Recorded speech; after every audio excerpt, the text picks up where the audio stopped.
L'objectif de ce panel de ce soir, c'est de prolonger un peu l'esprit de ce livre de Stephen Hay, qui est ici à ma droite. Mais ce n'est pas de discuter du livre de façon académique, mais en tout cas, c'est de partir du livre et de mettre un peu le contenu de ce livre au crible de questions de l'heure qui se posent au Québec. Et je viens de me rendre compte, finalement, que nous avons manqué un autre devoir. On n'a pas d'exemplaire de ce livre ce soir à vendre, mais il se trouve assez facilement, j'imagine. Vous pouvez le commander dans une librairie et vous pouvez vous le procurer. Vous me demandez de m'éloigner du micro? C'est parfait. Alors, ce livre qui a pour titre « L'histoire de vie de réfugiés montréalais », c'est le fruit d'une importante recherche collaborative, c'est bien ça le terme de la recherche, qui vise justement à recueillir les traces mémorielles de personnes finalement nombreuses qui ont trouvé refuge à Montréal et qui ont donc fui la guerre, le génocide et différentes formes de violence. Ce livre de Stephen Hay, traduit donc en français parce que la version originale est en anglais, qui est traduit en 2018. Donc ce livre de Stephen Hay, et c'est d'ailleurs la raison d'être de cette soirée, peut à notre avis être le prétexte à de nombreuses discussions de portée citoyenne, tant les questions sous-jacentes à un tel projet de recherche sont nombreuses et la plupart d'entre elles peuvent bien entendu donner lieu à d'importants débats de société sur le rapport savoir-pouvoir, mais aussi plus largement sur le rapport entre majorité et minorité. Vous allez voir ensuite pourquoi je dis ça.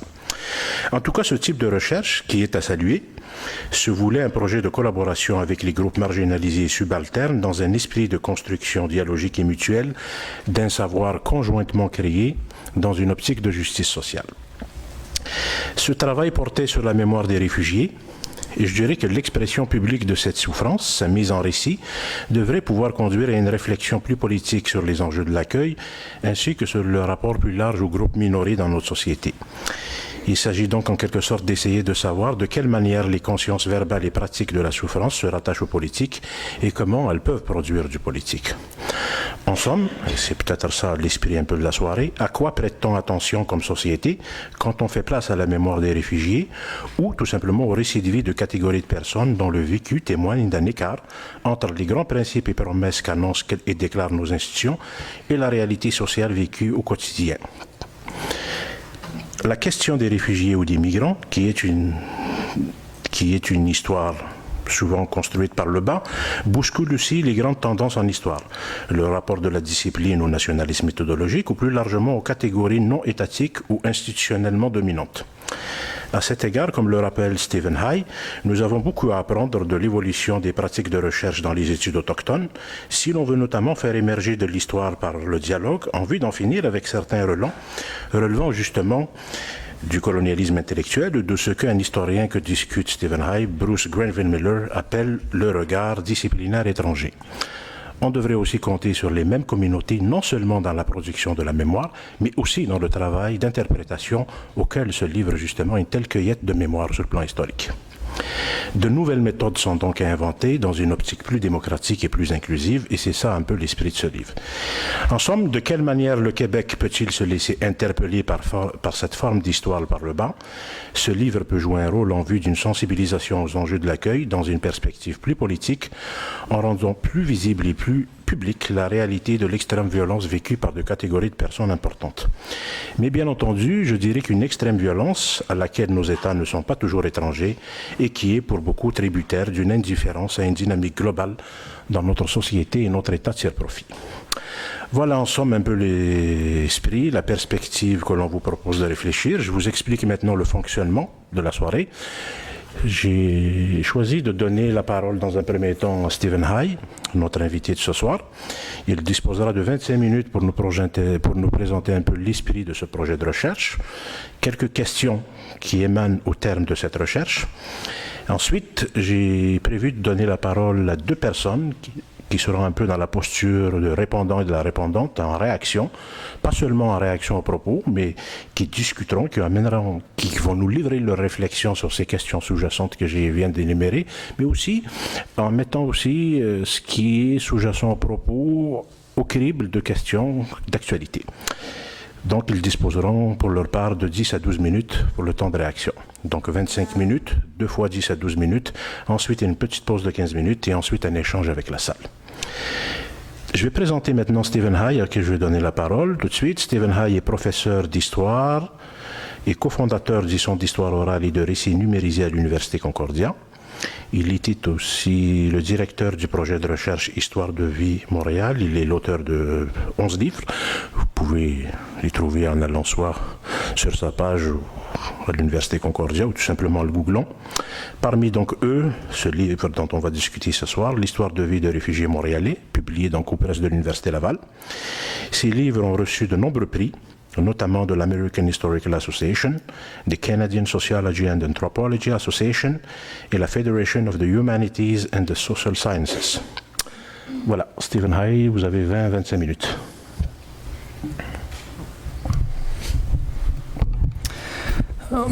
Je vais commencer avec, je veux remercier le Centre de justice et foi pour organiser cette rencontre et surtout à Maloud Idir pour l'invitation.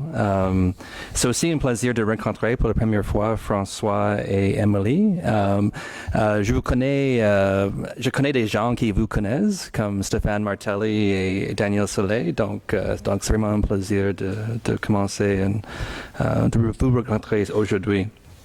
Comme vous voyez et entendre, je suis mal à l'aise en français, donc je m'excuse, mais je vous comprends facilement.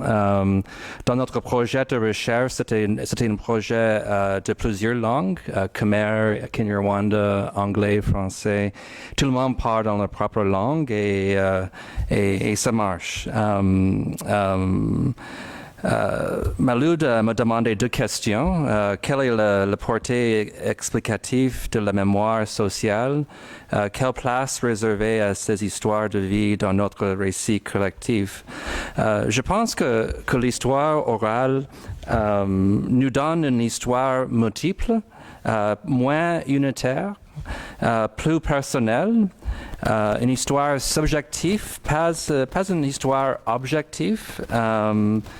Les gens se positionnent beaucoup plus et beaucoup plus démocratique. Donc ça vient de là-bas, pas vient d'en haut. Et je pense que il y a des leçons comme les gens ordinaires ont des vies extraordinaires. C'est pas juste les gens extraordinaires qui font des histoires. Et l'histoire habite dans chaque personne. Donc, dans chacun ici, il y a des histoires et ensemble, c'est les histoires collectives. L'histoire orale, comme elle existe depuis le début, les récits qu'on partage expliquent qui sommes-nous et qui je suis. Chaque individu et chaque collectivité a un récit d'origine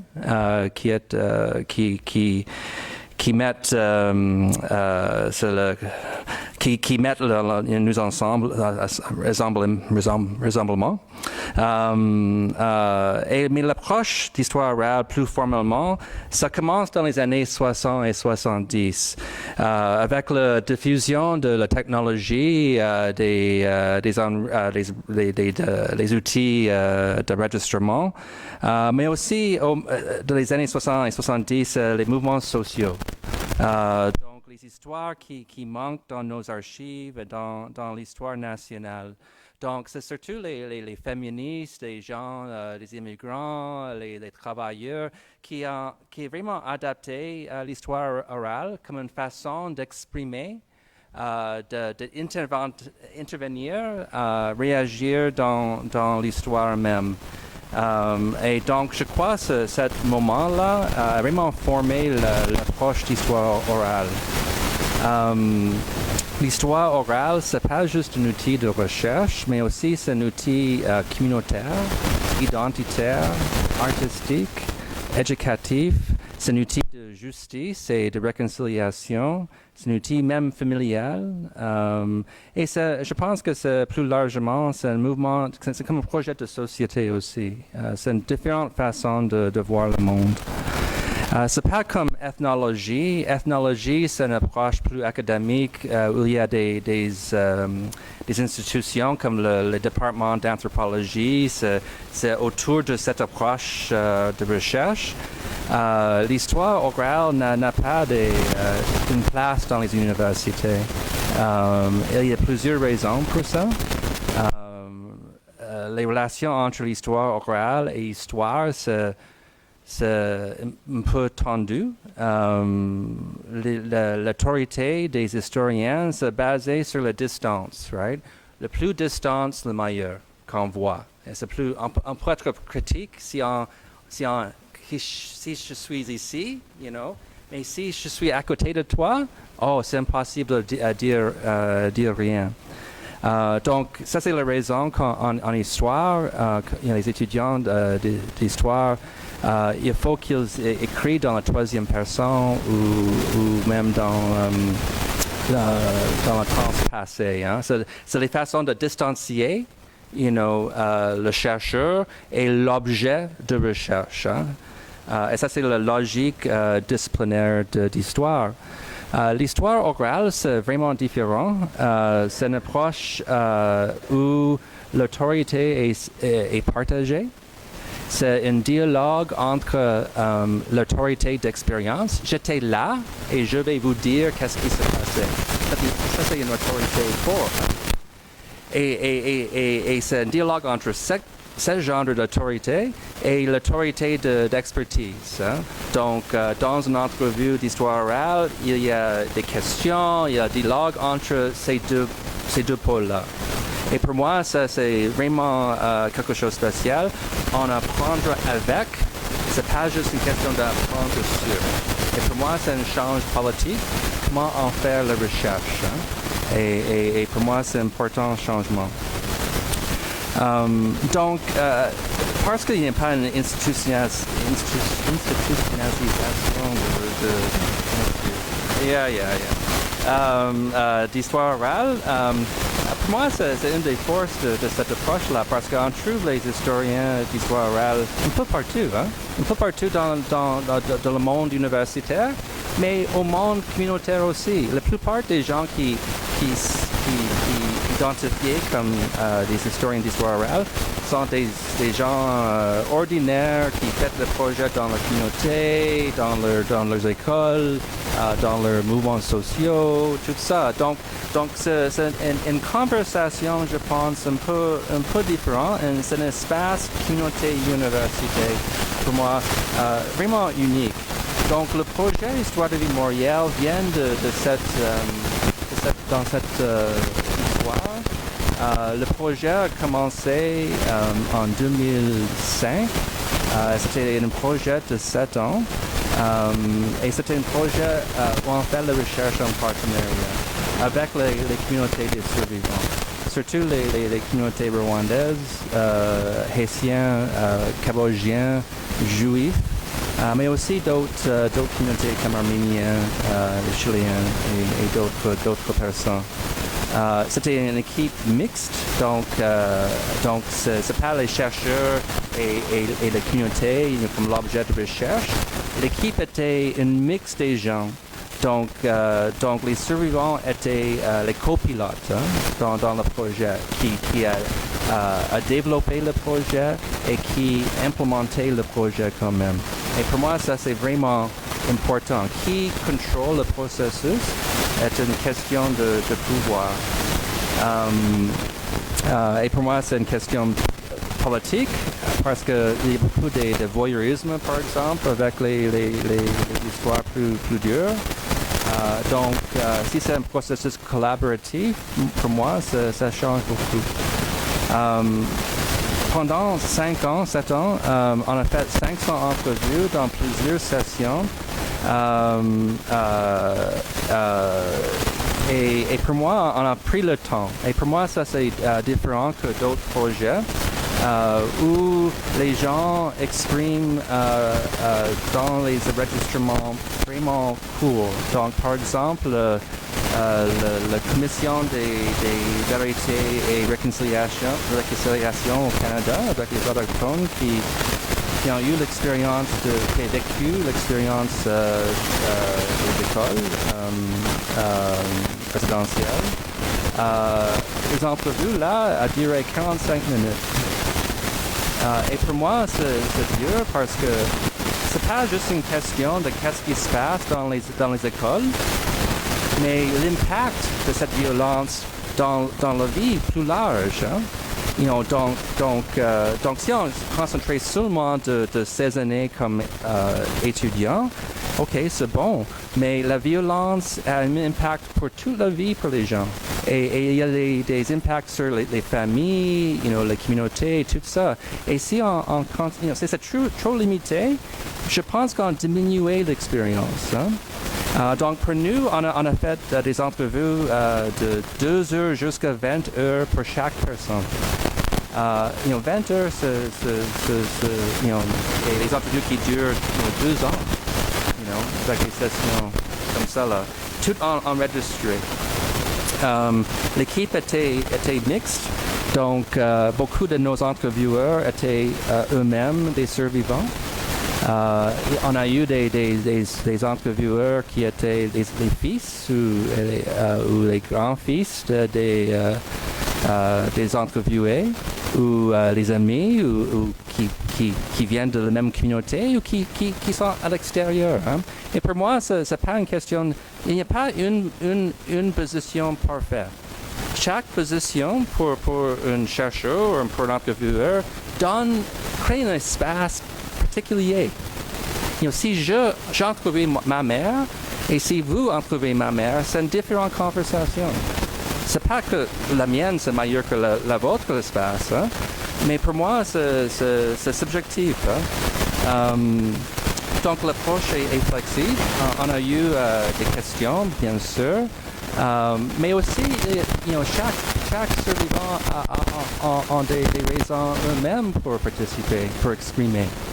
Et c'est important qu'on a de la flexibilité, que les gens peuvent. C'est important que les gens aient l'espace pour exprimer. Hein?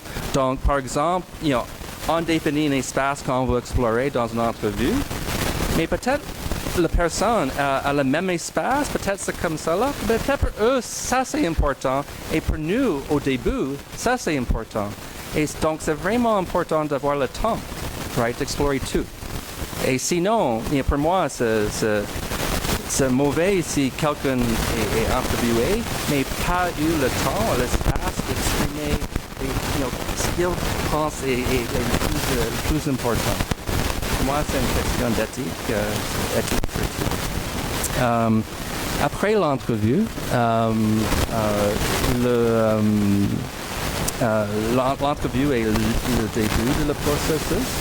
On a eu des partenariats avec l'ONF, par exemple. On a créé des récits numériques qui étaient accessibles en ligne, mais aussi accessibles dans 500 voitures métro à Montréal. Donc, vous pouvez entendre ces histoires. On a eu des expositions, on a eu des films, animations, Donc, et chaque interprétation est différente. Donc, le livre ici, c'est des centaines des résultats de ce projet-là. Et pour moi, c'est important qui contrôle l'interprétation à la fin. Et moi, je contrôle cette interprétation. C'est mon nom sur le livre. Mais il y avait d'autres livres, il y a d'autres, des centaines des autres résultats de ce projet-là. Et donc, je pense que c'est important. Et je vous donne un exemple concret. La communauté rwandaise, donc cette année, c'est le 25e année anniversaire de le génocide à Rwanda. Pour eux, c'est une communauté vraiment forte ici à Montréal qui a organisé des commémorations depuis 1995, donc l'année après le génocide. Donc pour eux, une année, ce qu'ils ont fait, ils ont eu une journée d'études avec une centaine des membres de leur communauté. Ils ont travaillé avec des entrevues. On a fait 85 entrevues dans la communauté rwandaise. Et ils ont créé des récits de vie, des récits numérisés. Donc, ils mettent ensemble des extraits des entrevues sur quelques thèmes. Puis créer une ligne de temps. Donc, c'était vraiment intéressant. Vous pouvez imaginer une journée d'études, donc pour toute la journée, 100 personnes. Sur le mur, on a les dates, donc 1945 jusqu'à aujourd'hui. Et tout le monde dans l'atelier a des petits cartes de mémoire où ils peuvent écrire des mémoires. Et pour toute la longue de journée, ils mettent ces cartes-là sur le mur. Et à la fin de la journée, c'était un mur de mémoire. Hein? Donc, pour moi, l'histoire orale ouvre des espaces pour le dialogue dans les communautés, entre les communautés et dans la société plus large. Hein? Un des résultats du projet, c'était des liens entre les groupes de survivants. Par exemple, la communauté cambodgienne, ils ont appris beaucoup des Rwandais, parce que les Rwandais ont déjà organisé des choses, les Juifs, ils ont organisé des choses depuis 30 ans. Hein? Donc, chaque communauté a une position un peu différente, et pour les Cambodgiens, il y a beaucoup de silence dans leur communauté. Hein? On a eu beaucoup de jeunes dans le projet. Le projet a commencé avec 40 membres. À la fin, on a eu 300 membres dans l'équipe. Et donc, c'était vraiment une migration, même des familles, dans le projet même. Et beaucoup de jeunes, et pour les jeunes il y a le silence dans la famille, et pour eux, ils ont beaucoup de questions. Qui sommes-nous, qui je suis, toutes les choses, toutes les questions. Et donc, les questions intergénérationnelles sont devenues très, très importantes pour nous, à cause de leur présence dans le processus. Et la question de copartager de le contrôle de ce processus.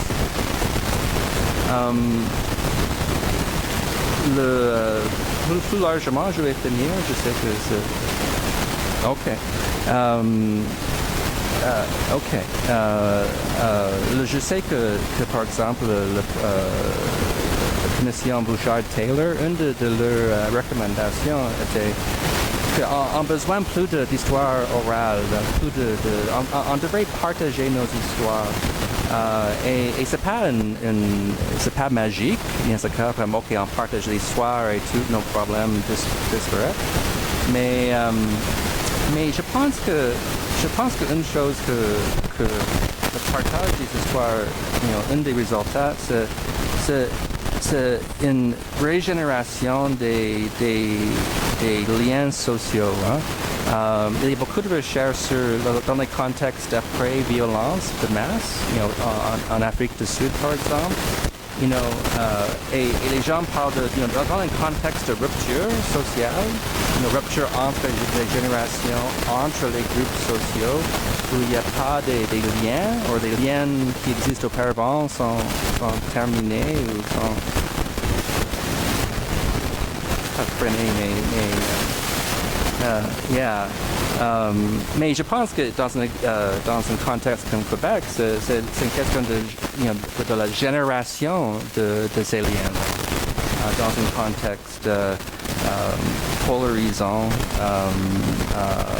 Et il faut qu'on problématise que le nous et le eux, et ici et là-bas ou d'ailleurs. Le génocide rwandais, c'est pas juste l'autre côté de le monde et c'est un autre temps, c'est ici maintenant.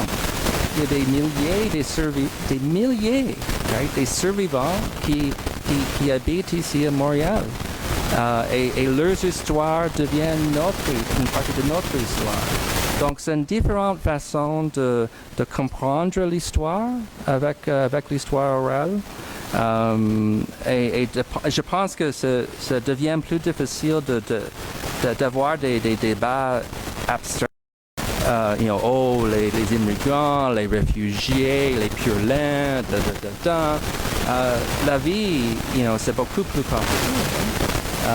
Et peut-être la façon de créer des ponts, c'est aller à l'intérieur, dans notre, on partage l'humanité.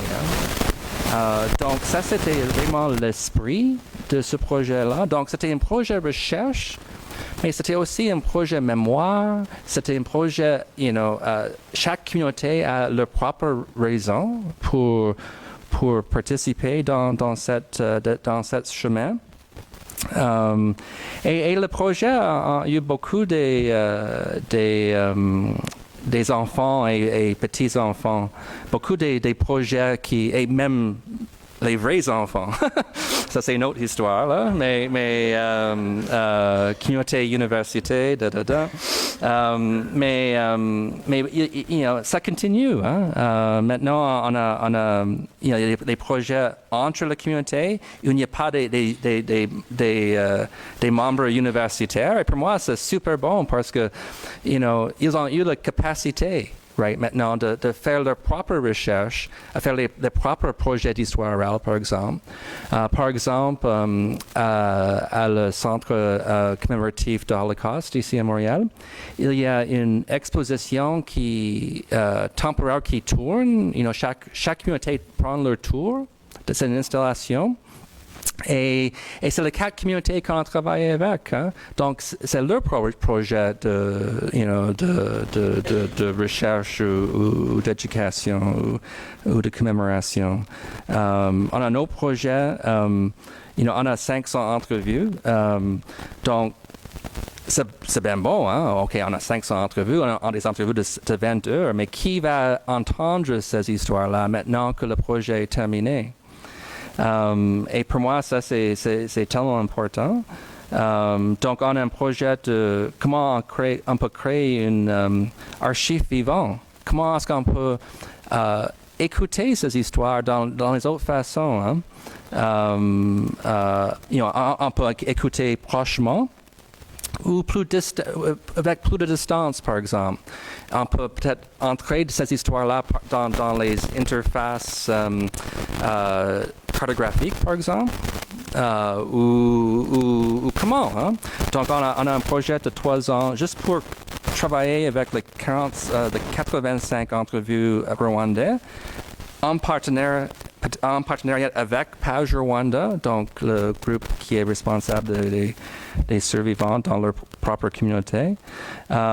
Et pour nous, c'est comment on peut créer un espace qui servit pas juste le monde universitaire, mais le monde communautaire aussi. Et même les nouveaux outils de recherche qui servent les deux. Donc pour moi, qui est dans le processus et la grande question. Hein? Et pour moi, le livre qu'on va parler un peu plus, c'est vraiment l'histoire l'histoire de ce projet-là. Et je pense qu'au niveau personnel, beaucoup de monde dans le projet a parlé d'une transformation personnelle. Hein? Moi, je ne suis pas le même historien aujourd'hui que j'étais en 2005. Je ne vois pas le monde dans la même façon. Je ne vois pas mon métier dans la même façon. J'étais changé par une conversation plus élargie, plus large. Et je pense que Mouloud a parlé, c'est pas académique. Et pour moi, c'est important qu'on brisait ces pôles-là, académiques, communauté, il faut qu'on vraiment réimaginer comment en faire tous, hein? La politique aussi, bien sûr. Mais je pense que j'ai eu quelques vidéos. vous partager, mais j'ai pas parlé de Mouloud en avant, donc mais non, c'est moi. Mais ces images-là, on a des milliers de photos qui documentaient cette voyage. Et pour moi, les photos sont importantes parce que, c'est des photos still photography. Fixed, right? Fixed. Mais on voit l'interaction. Hein? On voit les relations dans ces images-là. Et donc, j'adore les photos comme pour documenter un processus. Je pense que je vais terminer comme ça. Yeah.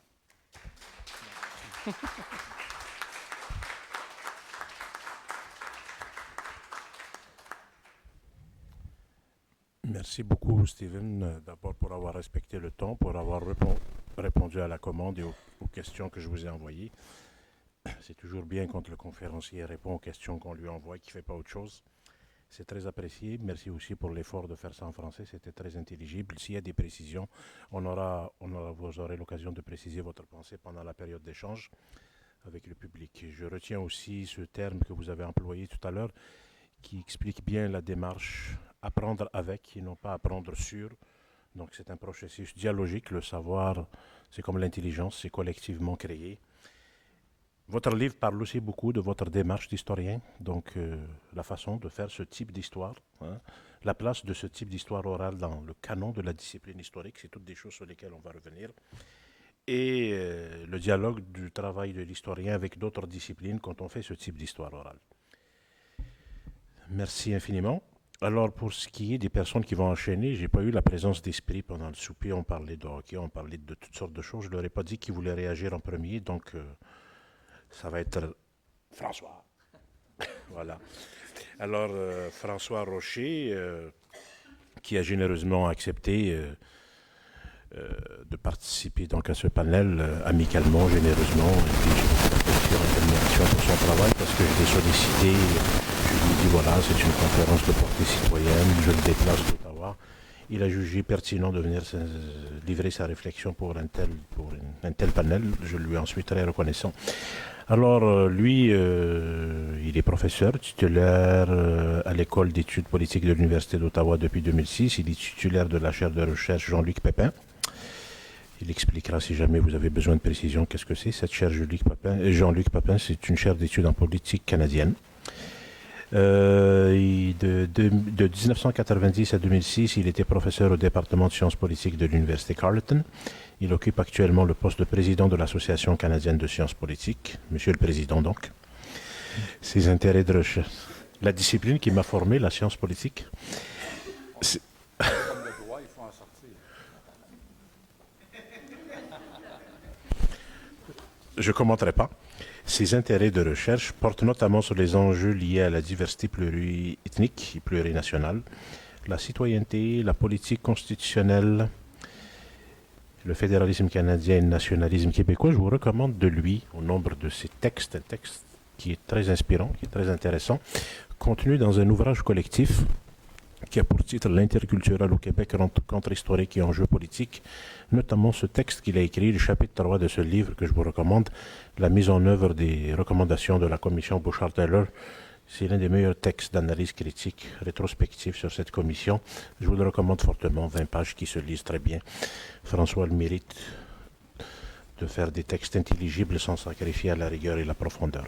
Donc 10-12 minutes pour la réaction et pour livrer ta réflexion autour du propos du livre et de ce qui vient d'être exposé, s'il te plaît. Alors, merci Mouloud. Quand Mouloud m'a appelé, j'ai pas trop réfléchi. Je me suis dit, c'est Mouloud qui me demande de faire quelque chose. J'ai dit oui. Et puis ensuite, évidemment, si on parle d'un ouvrage et on assiste à la présentation de l'ouvrage par l'auteur, le minimum que l'on puisse faire, c'est de se procurer l'ouvrage et de le lire. Ce que j'ai fait. Et je dois dire que j'ai été étonné par le livre parce que, comme on l'a exposé tout à l'heure, pour l'essentiel, on expose la démarche qui a conduit et la manière dont on a procédé, les enjeux qui sont soulevés lorsqu'on recueille des récits de vie et la portée à la fois pour les individus, mais aussi pour les gens qui participent à l'entrevue, aux entrevues, ce que ça signifie pour eux et de quelle manière ensuite on diffuse ça. Et j'ai été étonné parce que, d'abord, comme universitaire, j'ai beaucoup aimé le livre parce que ça m'a éveillé une nouvelle façon de faire les choses. Moi, je ne suis pas historien, je suis politologue, donc on ne procède pas comme les sociologues ou comme les historiens, donc j'ai appris de cette façon-là. Mais j'ai été étonné parce que le titre est trompeur. Parce que ça s'intitule « L'histoire de vie de réfugiés montréalais, une rencontre ». Alors, je m'attendais spontanément, peut-être un peu naïvement, à ce qu'on m'expose des histoires de vie. Mais le livre, qui est par ailleurs très intéressant, porte sur autre chose, c'est-à-dire sur la démarche qui conduit à recueillir, à traiter, à réfléchir sur des enjeux d'éthique et de la manière dont les individus s'approprient ces histoires-là et les diffusent. À cet égard-là, je le recommande. Le titre en anglais était moins ambigu dans la mesure où il s'intitulait, ça a été publié à UBC Press, Oral History at the Crossroads. Et donc là, on sait bien que le livre porte sur la démarche comme telle. Ceci étant dit, ça n'enlève rien à la valeur de l'ouvrage. Et ce dont je vais parler, c'est pas du livre en tant que tel, mais ce que le livre m'a inspiré. Alors, le livre parle de recueillir des récits de vie et des récits de vie qui ne sont pas des biographies, mais qui constituent ou qui visent à dire l'indicible, c'est-à-dire à recueillir des témoignages de gens qui ont fui, qui ont vécu des situations de guerre, des situations de violence, des génocides. On a parlé des Juifs, des Rwandais, qui ont fui des persécutions politiques, comme les Cambodgiens, les Haïtiens, et ainsi de suite. Et donc, il y a une dimension, je dirais, traumatisante dans ces récits de vie. Donc, dire l'indicible, c'est difficile à la fois pour la personne qui l'exprime souvent pour la première fois, parce qu'on revit le trauma, mais c'est aussi difficile pour la personne qui recueille ça et la personne ensuite, ou les personnes qui vont le diffuser. Et donc, ce que j'aimerais souligner ici, c'est que quand on réfléchit à la démarche qui a été faite, il me semble qu'il y a à tout le moins 3 publics, sinon plusieurs publics, qui sont engagés dans ce processus-là. Il y a évidemment ceux qui formulent, qui disent pour la première, la deuxième fois, la troisième fois leur histoire, qui la répètent, qui la revivent. Et donc ça, c'est important. Je dirais que c'est presque le premier public. Il y a le deuxième public qui est constitué de ceux qui recueillent avec toutes les attentions portées pour ne pas trop interférer et recueillir la bonne information. Mais il y a aussi ceux qui écoutent l'histoire, ceux qui sont exposés à ces récits-là. Et en lisant le livre, je me suis rendu compte que ceux qui écoutent sont très variables. Il y a d'abord, comme je le disais tout à l'heure, la victime elle-même qui s'écoute souvent pour la première fois, qui rappelle quelque chose.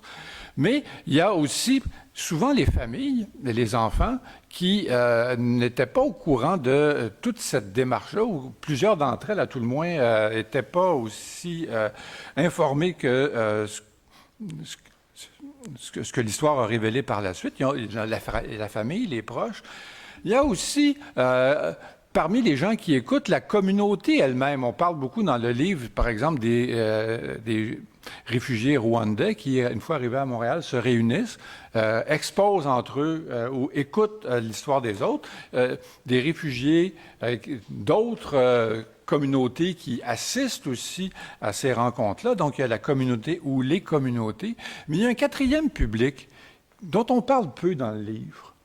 Et c'est la collectivité constituée des gens qui n'ont pas vécu ces traumatismes-là et qui, souvent, sont exposés à ça ou à ces histoires terribles, horribles, dramatiques, pour la première fois.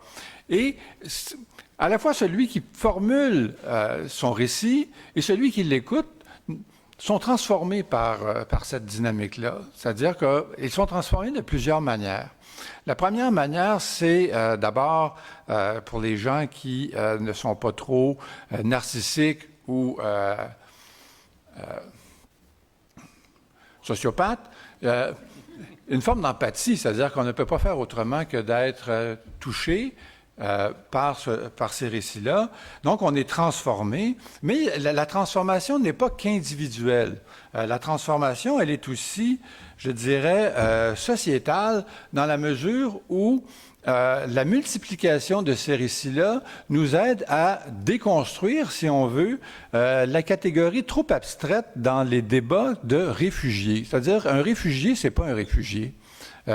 C'est un réfugié du Rwanda, c'est une victime du régime Duvalier en Haïti, c'est quelqu'un qui a vécu, il y en a de moins en moins, mais elle-même ou lui-même la Shoah, ou les descendants de la Shoah. Donc, les victimes ne sont pas que des victimes, ce sont des individus qui ont vécu des choses différentes, et ce qui nous permet, nous qui n'avons pas été exposés à ces réalités-là, de prendre conscience du fait que les réfugiés, le Canada a accueilli plus de 30 000 réfugiés syriens, mais c'est 30 000 personnes qui ont vécu des traumatismes différents et qui arrivent ici avec, je dirais, des attentes qui sont différentes et, je dirais, des espérances qui sont aussi différentes. Je poursuivrai en disant que s'il y a des gens qui écoutent, c'est parce qu'il y a des moyens de diffusion qui ont été mis en place pour nous assurer que ces histoires-là soient comprises, entendues et reproduites d'une certaine manière. Et dans le livre, on parle d'expositions, on parle de pièces de théâtre, on parle de médias sociaux, de radio, d'événements commémoratifs, de parcours de la ville. On parle beaucoup aussi des victimes qui vont faire des tournées dans les écoles pour éveiller la conscience des élèves, et ainsi de suite. Donc, il y a une forme de communication, mais cette communication-là, à mon avis, n'est pas systématique. Et je pense que si on veut qu'il y ait une portée sociale qui soit beaucoup plus grande, il serait essentiel que les autorités publiques mettent en place à la fois des mécanismes, mais aussi une structure institutionnelle pour accueillir ces récits-là d'une façon un peu plus systématique. On parle d'archives, mais les archives ne peuvent pas être portées que par les communautés. Elles doivent être appuyées par les autorités publiques. Je dirais aussi qu'au-delà de la déconstruction il me reste 1 minute 30, au-delà de la déconstruction de la catégorie réfugiés, ce qu'on apprend aussi, c'est que j'essaie de tenir mon temps quand même. C'est qu'au-delà de la catégorie de réfugiés ou de victimes, on apprend et on voit bien que ces gens-là ne sont pas que des victimes. Ils ont des projets de vie, ils construisent une vie qu'ils souhaitent meilleure ici, ce qui interpelle la communauté d'accueil. C'est-à-dire que je pense que collectivement, on a le devoir de se rappeler que une fois que on va appeler ça comme ça pour faire court, mais que les victimes ont été accueillies, on a la responsabilité de nous assurer que les structures d'accueil, les structures d'emploi, les services sociaux soient adaptés aux besoins de ces hommes, de ces femmes et souvent de ces enfants qui ont fui. Et donc, à cet égard-là, il y a aussi une réflexion à faire et des gestes à poser pour qu'un réfugié ne soit pas qu'un réfugié, mais soit quelqu'un qui maintenant a décidé de vivre avec nous, c'est-à-dire avec nous tous, là, sans distinction de couleur et de race, au Québec et, pour certains, au Canada. Je vais conclure en disant que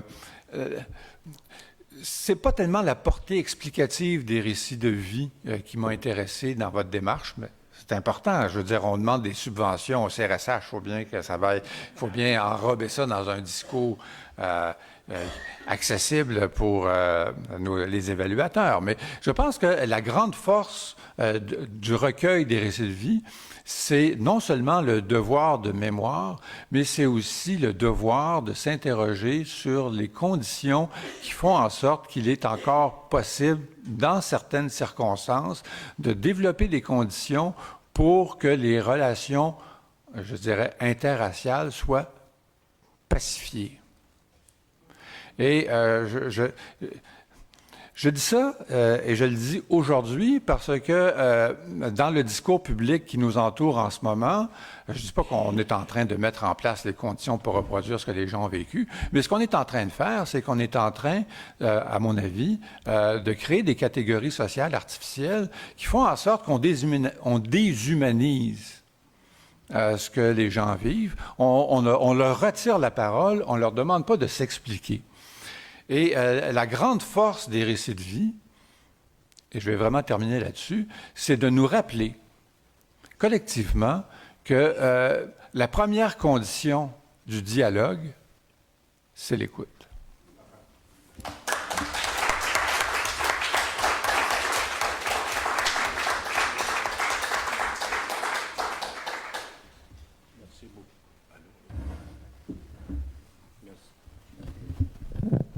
Merci. Voilà, merci beaucoup François. Donc je retiens, tu as esquissé ta réflexion sur la dimension de la portée sociale de ces récits de vie, les structures institutionnelles. Donc cette dimension institutionnelle qui est importante, bon, on voit bien, hein, la dimension institutionnelle aussi que vivent certaines catégories de personnes, notamment en relative aux discriminations. Les structures d'accueil, la place à réserver à cette mémoire, mais pour que ça cesse aussi d'être la mémoire, pour que ça devienne aussi partie intégrante de l'histoire. Parce que la mémoire et l'histoire, c'est pas tout à fait la même chose. Je ne sais pas si dans la discussion on se rendra jusqu'à là pour distinguer le rapport entre mémoire et histoire. Mais toujours est-il que ces personnes, bien entendu, ne sont pas que des réfugiés. Il faut qu'elles puissent être autre chose. Et c'est un acte d'émancipation que de les désassigner de ne pas toujours les désigner par la nomination de réfugiés. Il faut qu'ils cessent d'être des réfugiés qui reçoivent des actes de charité pour devenir des citoyens dotés de droits, capables d'une puissance d'agir et capables de prendre en main leur destin. Donc l'émancipation passe justement par la découverte de soi comme étant capable d'autre chose que ce à quoi on est assigné originellement. Et c'est à ça donc que l'on devrait s'évertuer comme société, à faire d'eux donc des citoyens d'égal droit, mais pas seulement sur le plan formel, mais également sur le plan effectif. Et c'est là le défi, donc, puisque ce sont souvent des gens qui ont des droits égaux aux autres, qui sont tout de même discriminés, et c'est peut-être là-dessus que la réflexion d'Émilie Nicolas va nous alimenter.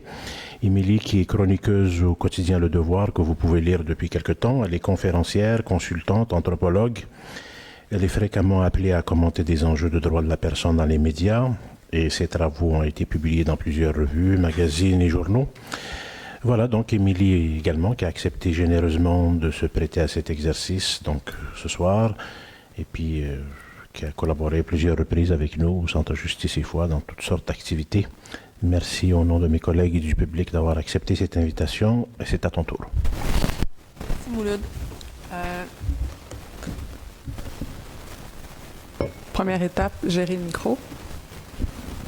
Ça a l'air bien comme ça. Faites des signes si ça va plus bien. J'ai envie de... C'est drôle parce que je me suis dit, je vais commencer par parler au moi, puis j'ai comme eu le réflexe de dire, je vais pas parler comme chercheur, alors que c'est justement, c'est ça le problème, c'est que quand on met l'individu et son vécu, ça devient... on devient aliéné de la façon traditionnelle de construire des savoirs dans le milieu académique. J'ai envie de vous dire que les personnes dont on parle dans le livre qui redécouvrent leur histoire familiale, leur histoire personnelle, leur histoire nationale à partir des récits, à partir de l'histoire orale, peu importe l'histoire orale entendue au sens le plus large possible, mais ça fait partie de mon histoire aussi. C'est un projet que dont j'ai entendu parler alors qu'il était encore en cours, que les gens étaient encore en train de faire les entrevues. Et c'est un projet qui m'a permis de découvrir une mémoire, une richesse d'expériences de vie qui m'en dit plus sur qui je suis, mais je pense aussi qu'il a énormément de choses à apprendre aux gens qui sont habituellement en position d'autorité sur les grands enjeux moraux de notre époque. La plupart du temps, les jeunes qui font du bénévolat ou qui sont impliqués socialement le font avec d'autres jeunes. Puis c'est le fun, toujours le fun de travailler avec les jeunes, l'énergie puis tout ça. J'ai jamais été comme ça. Je me suis beaucoup impliquée avec les aînés. Puis j'ai fait une partie de mon terrain pour ma thèse de doctorat en anthropologie. Je l'ai fait dans un organisme au Centre Marivé, qui est un organisme de la communauté haïtienne qui enseigne, qui fait de l'alphabétisation. Donc je faisais de l'alphabétisation des femmes haïtiennes aînées. Des femmes 60, 70 ans, 80 ans qui apprennent à lire et à écrire. Des femmes qui sont arrivées ici comme réfugiées, mais des fois aussi comme réunification familiale, de toutes sortes de raisons, mais des femmes que quand tu prends le temps de les écouter, ont des récits de violence politique, mais la violence faite aux femmes, c'est toujours aussi une violence politique, même si on la comprend pas souvent comme ça. Des femmes qui sont jamais allées à l'école. J'ai appris bien plus avec ces femmes-là qu'avec certains profs d'université qui sont sur mon comité. Et je pense que c'est ça aussi la question de décoloniser les savoirs ou de savoir qui c'est quoi. C'est aussi de prendre le temps de réfléchir comme ça. Dans la communauté haïtienne, c'est encore à cause des situations de pauvreté, mais aussi culturellement, les cultures créoles sont des cultures de l'oralité. La langue créole s'écrit, mais ça fait pas longtemps que dans les écoles, on apprend aux jeunes à écrire en créole avant de demander aux jeunes d'écrire en français dans une langue qu'ils ne maîtrisent pas, avec tous les problèmes que ça cause. L'oralité, elle est culturelle pour les peuples afro-descendants. À cause des conditions liées à l'esclavage dans lesquelles on était, mais aussi à cause que ça fait partie des cultures africaines dans les régions de l'Afrique dont toi venais, c'était des cultures aussi qui étaient dans l'oralité. La façon de transmettre les savoirs, traditionnellement, dans les parties de l'Afrique de l'Ouest dont les gens qui sont devenus des Haïtiens viennent, c'était des historiens, il n'y avait que l'histoire orale. Il n'existait pas d'autre histoire que l'histoire orale. Des gens qui se transmettent de génération en génération les savoirs. Puis, il y a une forme d'histoire politique qui s'est perdue, le trauma de l'esclavage, mais il y a une forme d'histoire qui a continué, notamment dans les religions. Dans la religion, dans les spiritualités africaines, on retrouve là aussi, dans les contes aussi, on retrouve là une façon pour les populations afrodescendantes de se transmettre de génération en génération l'histoire de leur peuple, de transmettre les contes et les légendes et les croyances qui sont là depuis des générations, mais aussi de transmettre les leçons de vie qui viennent avec l'expérience de la violence. C'est souvent dans les histoires qu'on raconte même aux enfants qu'on apprend de qui se méfier, qui imiter, qui ne pas imiter. Et dans ce sens-là, le fait que l'oralité, la puissance des traditions orales soit comme découverte depuis les années 60-70 dans le milieu de l'université, c'est un peu du Columbusing, comme on dit en bon français. C'est-à-dire, on a découvert l'Amérique comme si elle n'existait pas avant. Dans les années 70, les gens ont découvert la puissance de l'oralité. Parce que vraiment, je dirais, les populations autochtones et les populations noires, c'est des peuples de tradition orale et la puissance, moi je la sens à tous les jours quand je vais dans les événements, dans les communautés haïtiennes à Montréal, ça fait encore partie de la façon dont les gens transmettent le savoir. Juste la semaine passée, il y avait des événements sur... il y avait un mois d'activité féministe à la Maison d'Haïti, des conférences sur une femme qui a fait de la prison durant le régime Duvalier, des gens qui ont organisé des résistances au régime. Au mois de février, je faisais partie d'une activité aussi. On a organisé le 50e anniversaire des émeutes de Concordia. Donc, l'incendie qui a eu lieu au 9e étage pour lutter contre le racisme, dont des gens de la communauté haïtienne qui ont vu ça, qui étaient dans l'incendie avec les autres, qui ont été arrêtés et qui nous racontent leur histoire. Ça fait partie de mon éducation politique comme personne jeune qui, maintenant, commence à avoir accès à une tribune. Si je ne suis pas à l'écoute de ces gens-là, je ne peux pas challenger la façon de voir le monde, la façon de comprendre les enjeux qui est malheureusement encore dominante au Québec. La plupart du temps, puis je pense que c'est Mouloud, tu as parlé dans ton introduction de nationalisme méthodologique. La notion peut être inclusive, mais pas quand on parle de nationalisme méthodologique. Ça veut dire que le nous québécois qui regarde ce qui se passe ailleurs n'assume pas que le nous québécois, c'est un nous qui est lié à cet ailleurs. C'est un nous québécois de la naïveté, c'est donc plate ce qui se passe ailleurs, c'est donc triste, c'est donc difficile, nous autres au moins on est chanceux, on n'est pas de même. C'est ce nous-là qui est le nous des médias, qui est le nous du journaliste qui s'intéresse à ce qui se passe ailleurs en regardant. Il y avait 4 Québécois pris dans la tempête. C'est à ces 4 personnes-là qu'on s'intéresse. C'est ce nous-là aussi, beaucoup dans le milieu académique. Ça, c'est l'autre point aussi que je vais faire. La façon de faire les recherches collaboratives, comme ça a été fait dans ce projet de loi, dans ce projet de loi-là, vous voyez, je regarde ta tasse, Mouloud. C'est les stickers qui passent, là. Dans ce projet de recherche-là, j'ai perdu mon idée avec cette histoire-là. C'est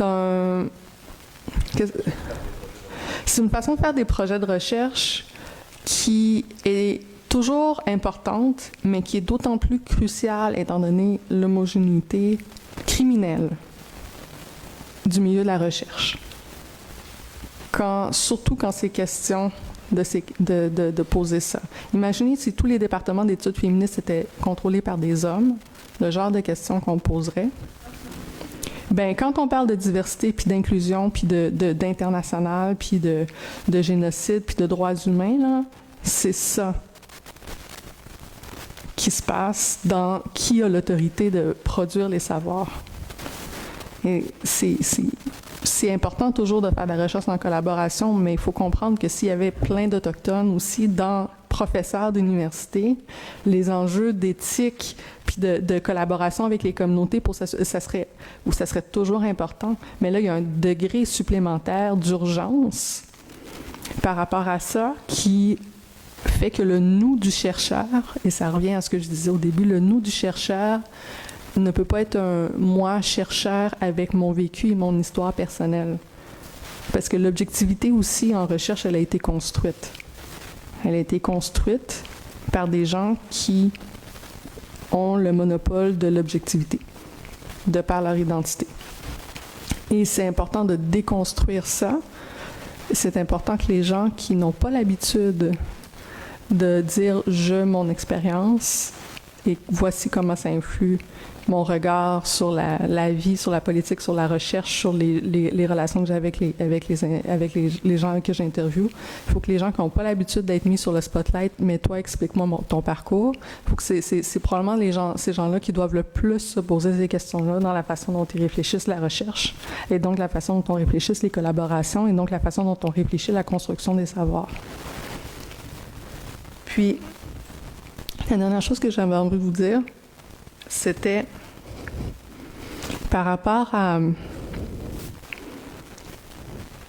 l'urgence, non pas seulement de faire une pédagogie de la mémoire des violences passées ou des violences outre-mer, mais de réfléchir aux conséquences éthiques de ce nous-là qui s'imagine déconnecté des violences ailleurs.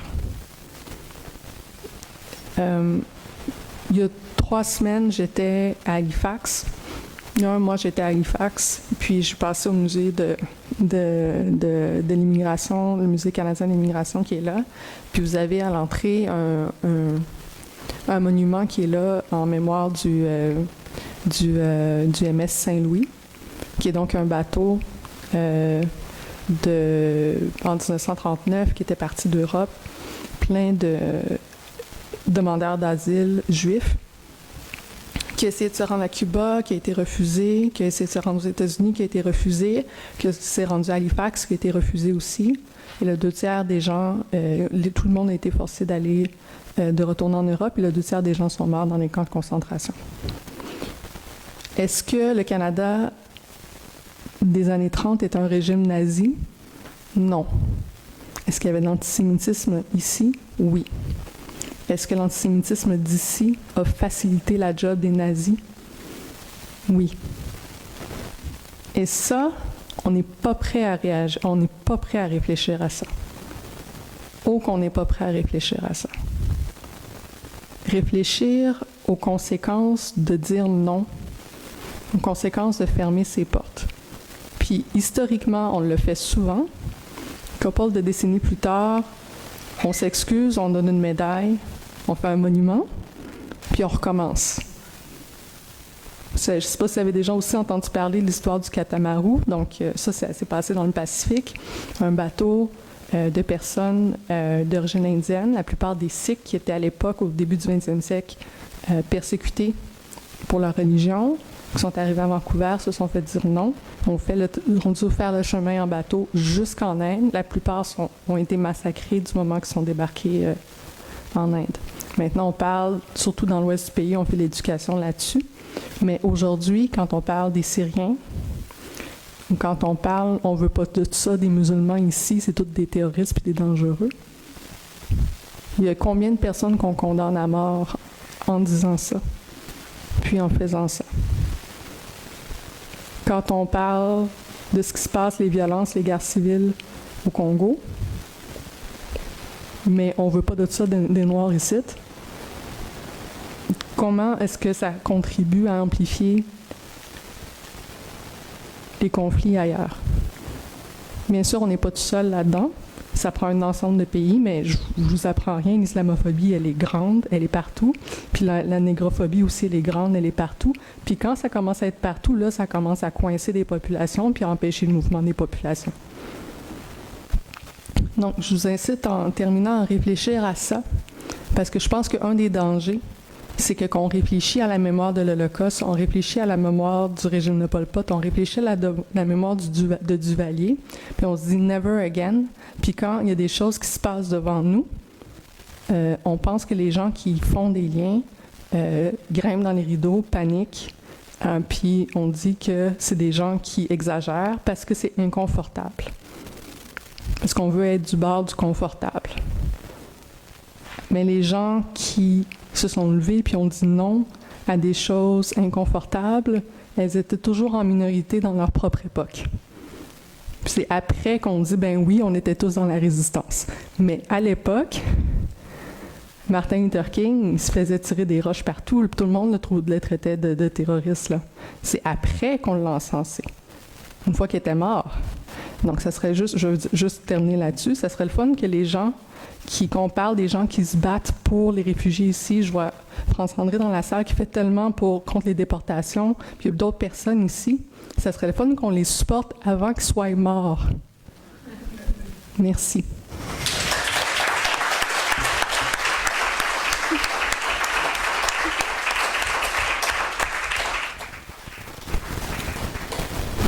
Voilà, c'était assez clair, je ne vais pas résumer. Donc, sinon dire qu'il y a les enjeux d'inclusion en matière de recherche, sa réflexion sur la place de l'oralité, quelque chose de beaucoup plus ancien, mais qu'on découvre soudainement dans certaines disciplines.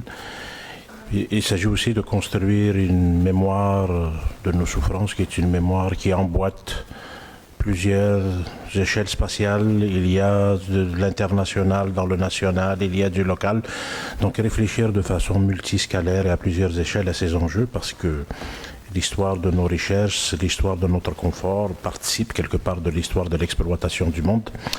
Et ces réfugiés, ces exils, ces personnes en situation d'errance, c'est souvent des externalités de nos politiques, de notre modèle économique. C'est pas quelque chose auquel on devrait prendre part de façon humanitaire, mais c'est tout simplement aussi parce que c'est politiquement produit. Et si nous sommes des sociétés qui se disent démocratiques, qui adhèrent à des principes démocratiques et de droit, on ne peut pas être insensible aux enjeux de l'accueil et de l'hospitalité, parce que les principes qui régissent notre politique interne doivent aussi être les mêmes qui régissent nos politiques sur le plan international. Voilà, donc je synthétise et en schématisant un petit peu, mais on y reviendra pendant la période d'échange. Donc on va prendre une petite pause de 15 minutes, juste 2-3 annonces avant d'aller à la pause. Vous allez trouver du matériel que je vous invite à vous procurer sur la table d'accueil, notamment un recueil sur les enjeux du racisme, de l'exclusion, réfléchir à la question du pluralisme au crible du racisme et de l'inclusion. C'est un petit dépliant, pas dépliant, c'est une petite brochure qui a été réalisée par le secteur Vivre Ensemble avec des collaborations de Chadri Belkhouja présent dans la salle, Valérie Amiro, Parkerma, qui a participé à ce projet de recherche dont je vois la photo sur la page couverture, et d'autres sociologues, notamment Amine Pérez, qui est professeur au département de sociologie de l'UQAM, et Louise Boivin. Vous avez aussi, je vous invite également à vous abonner à la revue Relations et à prendre connaissance de d'autres activités à venir du Centre Justice et Foi. Voilà, une petite pause et on revient dans 10 minutes.